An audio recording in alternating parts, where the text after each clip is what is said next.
Hello， 你们好，欢迎来到我的频道，很高兴认识你们。我叫 Stella， 你们也可以叫我六六。在这里，我会和你们一起用最地道的方式学习中文。最近我在给我的学生上课，他的中文水平是 HSK 4。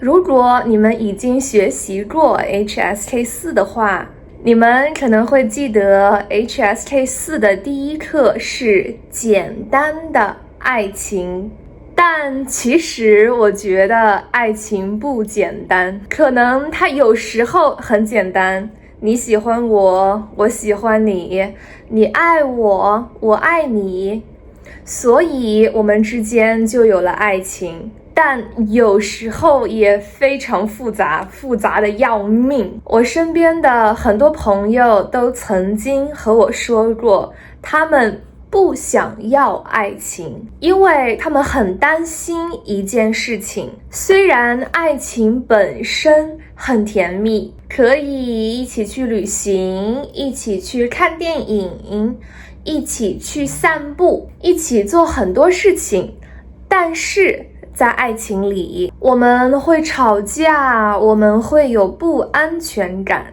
我们会觉得对方是不是不爱我们了，我们很害怕对方离开，我们害怕自己不够好。可是如果我们只有自己一个人的话，我们想的会比较少。但如果我们有了爱情的话，我们就会想的东西越来越多。今天我也想和你们分享我的一个小小的爱情故事，不是我现在的爱情，而是我过去的一段爱情。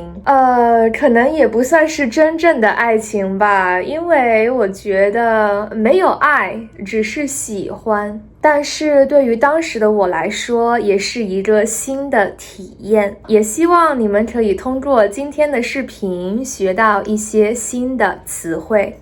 在我研究生的时候，我喜欢上了一个男生，我也不知道是什么原因。虽然他不是特别帅，但是我第一次看到他的时候，我就觉得他不一样。他很吸引我，他也被我吸引。我们是在一次英语演讲比赛中认识的。他会说很多语言，英语说得非常好，他也会说意大利语和西班牙语。因为我自己很喜欢语言，所以我很容易被这样的男生吸引。演讲比赛之后，我们有时候会一起出去吃饭，一起出去看电影，他也会把他的朋友介绍给我。爱情在最开始的时候总是很美好的，因为在最开始的时候，我们对彼此都不是特别的熟悉，可能我们看到的都是对方的优点。比如他很聪明，他会说很多语言，在所有人看来他都非常优秀，成绩非常好。但是慢慢的我们才会看到对方的缺点，有些缺点是我们可以接受的，我们愿意接受的，但有些缺点是我们没有办法接受的，即使我们很努力的尝试过，但是最后我们发现还是没有办法接受，这时候我们就只能分开了，因为生活还要继续。在中国，我们有一句话，当局者迷，旁观者清。当局者迷，旁观者清。在一段爱情里，我们也可以说当局者迷，旁观者清。可能这段关系已经出现了问题，但是我们自己不知道是什么问题，因为我们在这段关系里面，但可能我们的朋友已经可以很清楚地看到这些问题，给我们建议。在我结束了这段关系之后，我也开始反思这段关系。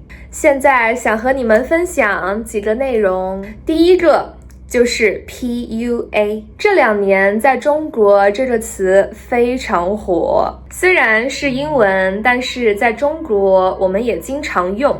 不知道你们有没有听说过 PUA 呢？最开始它的意思是 Pickup Artist， 但是在中国它的意思是 brainwash。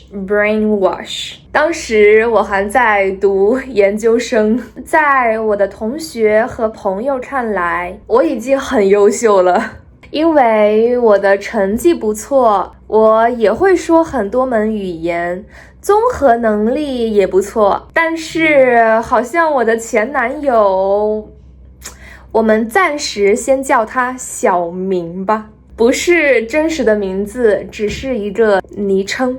即使在别人看来我很优秀，但是在他看来我还是不够好，而且我不够好是因为我自己不够努力，或者我的能力就是不行。我们2个人的关系不好，也是因为我做的不好，或者因为我的要求太多。总之都是我的问题。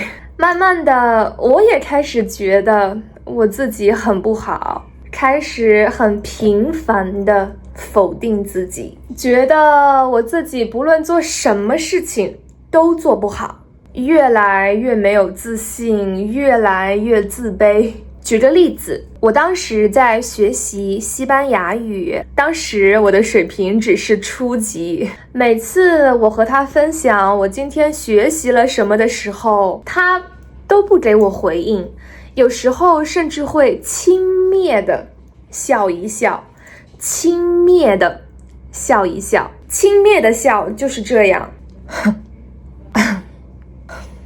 还有很多时候我没有安全感，因为就像我刚刚说的，每次我和他分享的时候，他都不给我回应。但是当他和他的朋友在一起的时候，他经常给朋友回应，所以我总是不确定他到底喜欢还是不喜欢我。但每次我和他说我有不安全感的时候，他又总是说我想的太多了，是我自己不成熟不独立，其他的女生不是这个样子。于是我就又开始反思自己，觉得是自己的错误。和他在一起的时候，我感觉自己没有越变越好，而是越变越差。当局者迷，旁观者清。当我和他在一起的时候，完全没有意识到 PUA， 但是当我结束了这段关系之后，我才意识到原来我一直都在被 PUA。 你现在理解了 PUA 是什么意思了吗？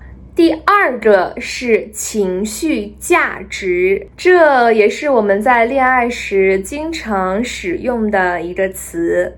如果对方能给你很多的情绪价值，那就说明对方可以看见你的情绪，不仅可以看见你的情绪，而且也会给你很多回应。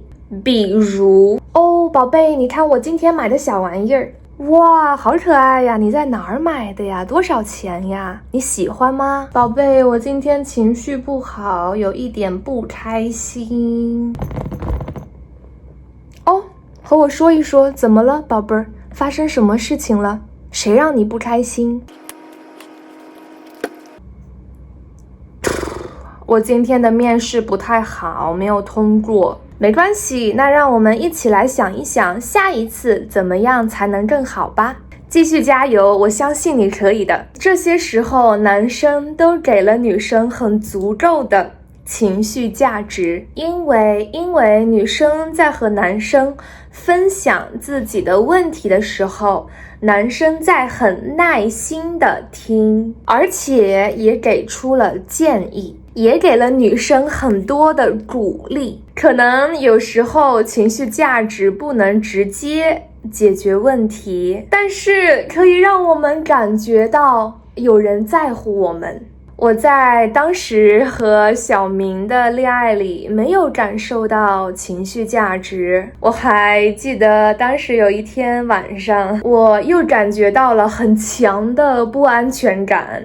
他当时在和朋友吃饭，我在宿舍里，我在微信上给他发消息，和他分享我的感受，我也想和他聊一聊，但是他很久都没有回复我，差不多过了1-2个小时他才回复我。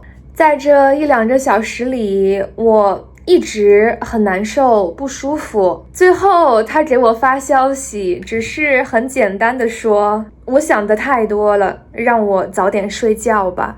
虽然当时我已经很难受了，身体上难受，心理上也难受，甚至要崩溃了，但是在他看来一点都不重要。我记得当时看完他的消息之后，我就开始大哭了很长时间。虽然当时的自己也确实不成熟，我也有我自己的问题，但是感觉不到他在乎我，收不到情绪价值，哪怕是一点点的情绪价值都没有，我还是非常难受。可能有些时候我们觉得情绪价值是一个很表面的东西，如果一个人给你情绪价值，也不一定意味着他喜欢你，他爱你，可能他只是擅长给别人情绪价值。但如果一个人一点情绪价值都不给我的话，那我会觉得他一定是不喜欢我吧。当然，这只是我个人的想法。你现在知道情绪价值是什么意思了吗？你在恋爱中很容易就能感受到安全感，还是很难感受到安全感？欢迎你们在评论区里和我分享你们的故事。第3方面，我想和你们介绍2个词语：渣男、渣女。不同的人对这2个词的理解也不一样。我也问了一下人工智能 ChatGPT， 用英语怎么解释渣男、渣女？这是 ChatGPT 的回答，你们可以暂停一下，看一下ChatGPT 的回答。如果你们感兴趣的话，你们也可以在手机上、电脑上自己搜索一下渣男和渣女是什么意思。我相信一定有很多意思，但我们可以确定的是，这2个词不是好词。在一段恋爱关系里，如果你遇到了渣男，或者你遇到了渣女，那也就意味着你的这一段恋爱关系差不多就要结束了。一般来说，在我上学的时候，我身边的朋友都觉得渣男就是同时和很多女生谈恋爱的男生，渣女也是同时和很多男生谈恋爱的女生。如果是这样的话，小明也不算是一个渣男，因为他没有同时和很多女生谈恋爱。但是我对渣男还有不同的理解。我们都知道恋爱有不同的阶段，在最开始的时候，也就是我们还不是男女朋友的时候，我们互相喜欢，彼此喜欢，可能会一起出去吃饭，一起看电影，但是还不是正式的男女朋友。我们2个人依然在暧昧的阶段。暧昧，我记得我和小明在暧昧的时候，他对我非常好，也没有 PUA 我，给了我很多的情绪价值，也给了我很多的安全感。他也会送我花，给我写卡片，给了我很多的仪式感。所以慢慢的，我也开始很喜欢他。最后我们在一起了，但是我们在一起之后，他变了，他对我的喜欢在慢慢的减少，也越来越没有仪式感，给我的安全感也越来越低了。甚至我哭得很伤心的时候，他也不觉得这是一件重要的事情。这一个过程很短，不到4个月。我觉得他变化的真的太快了，太快了。所以有的时候我也觉得他很渣，他是一个渣男。我觉得他只是想让我成为他的女朋友，但不对我负责。当然，这也是我自己的想法。渣男和渣女这2个词本身就带有很多的主观想法，所以可能有些人同意，有些人不同意，都很正常。如果你在自己的恋爱关系中遇到过渣男渣女，我也想告诉你，不要失望，因为你值得更好的人。每个人都有自己的缘分，我们都会遇到最适合自己的那一个人。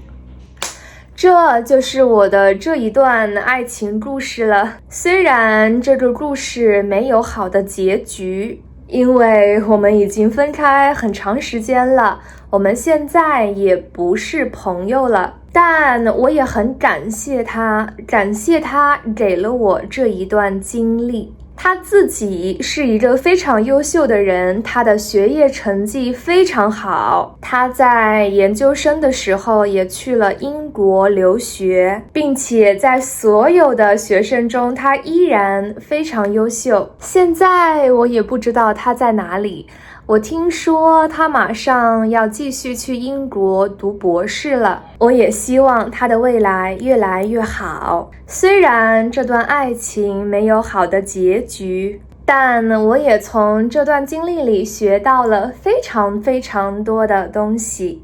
我学会了更好的处理自己的情绪，现在我的情绪更加稳定了。我也学会了怎么样更好的爱对方，怎么样更好的感谢对方的爱。我也更加知道我想要的爱情是怎么样的。除此之外，当时我也在他的建议下选择了去瑞士留学。对于现在的我来说，瑞士的半年依然是非常美好的回忆，所以我还是要感谢他。这就是今天的全部内容啦，非常感谢你们在这里听我聊我的爱情故事。如果你现在依然在寻找爱情，或者你已经有了爱情但是不开心的话，我有一句话要送给你。每个人都有自己的缘分，可能会晚一点，但适合你的人一定会来到你的身边。希望你们通过今天的视频学到了更多有用的词汇和表达。如果你喜欢我的视频的话，你可以给我一个 like， 一个 super thanks，或者订阅我的频道，这对于我来说也非常重要。谢谢你们的喜欢，我们下一个视频再见。